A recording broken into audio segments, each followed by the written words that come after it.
Hey, how are you guys doing? How you doing? I'm good, man. I'm good.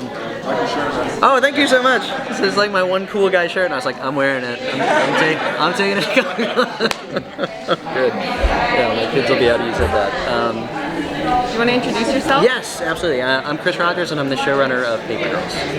So, what were the most important things for you that you wanted to keep when translating the source material? And what were the things that you feel, in a general sense, needed to be altered because it's a different medium of storytelling?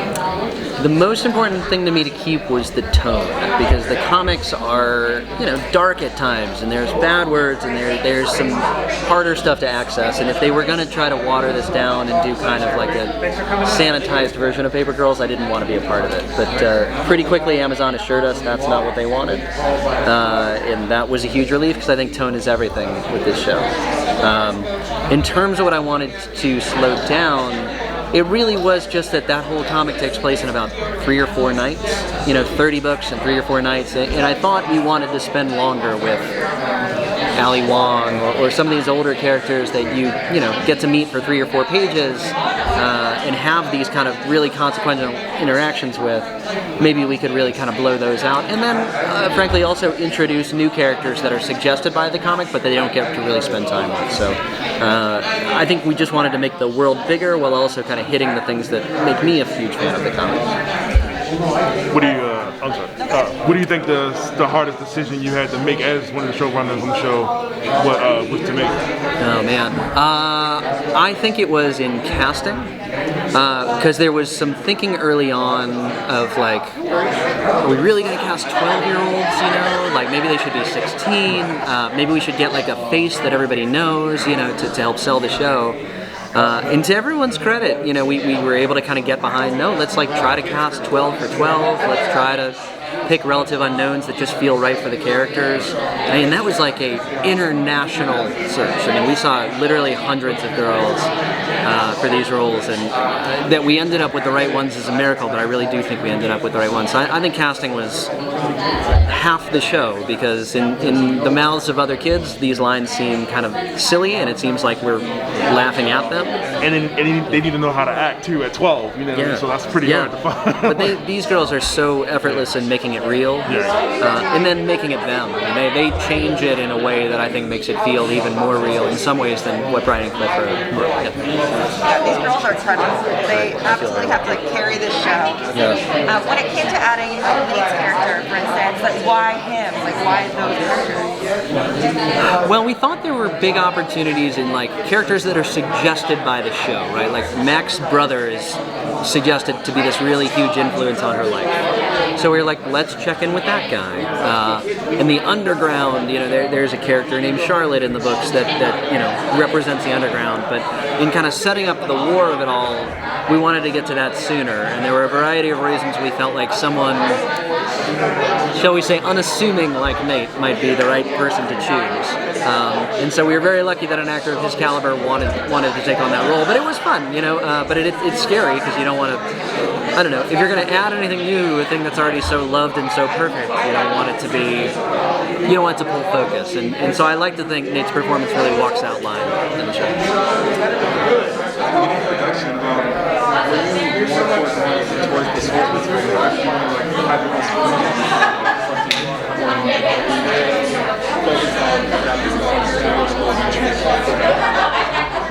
It's a great question. I mean, I think we tried to be really open about it.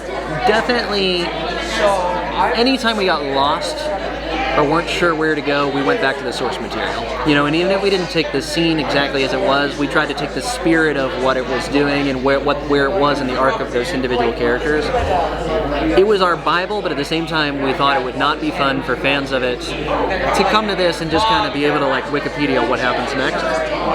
So I think in the same way that Game of Thrones tried to depart sometimes from the mythology and other times to hew very close, we tried to make both decisions in equal measure, and I don't know, I think it's very satisfying, and I think it leaves you Easter eggs, so you can say, oh my gosh, are they going to go there? But at the same time, makes it something new, makes it better than Paper Girls karaoke, I guess. Why Paper Girls? Like, what was it about the story that you're like, this has to become a series, this is the one?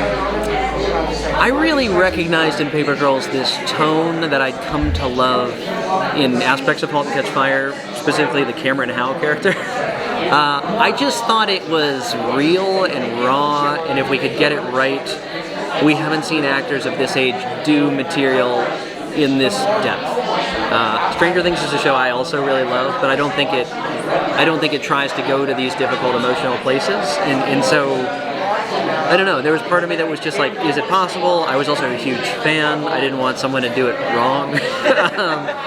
And then just, the people who started to kind of, the fact that Brian was going to be really involved, that Cliff was going to be really involved.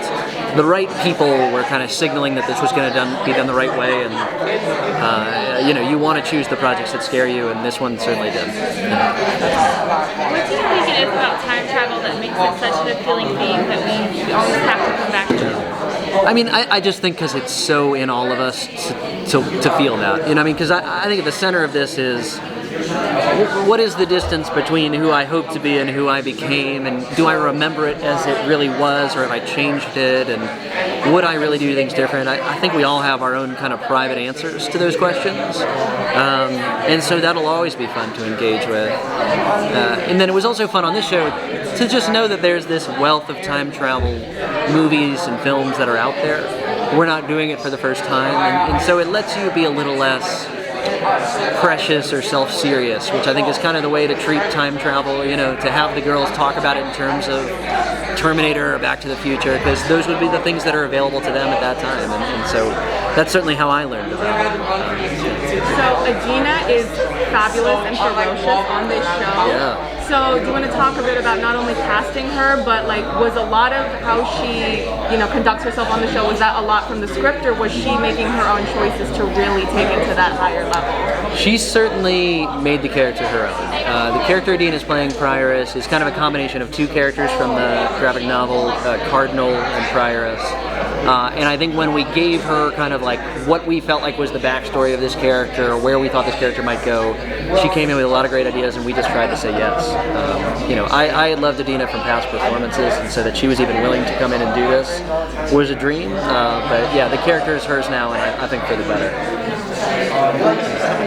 I was going to say, in terms of dealing with actors so young and having more seasons to come, how do you deal with kind of trying to keep them as 12, 13-year-olds as they get older? Oh, man. More seasons? That's a great question.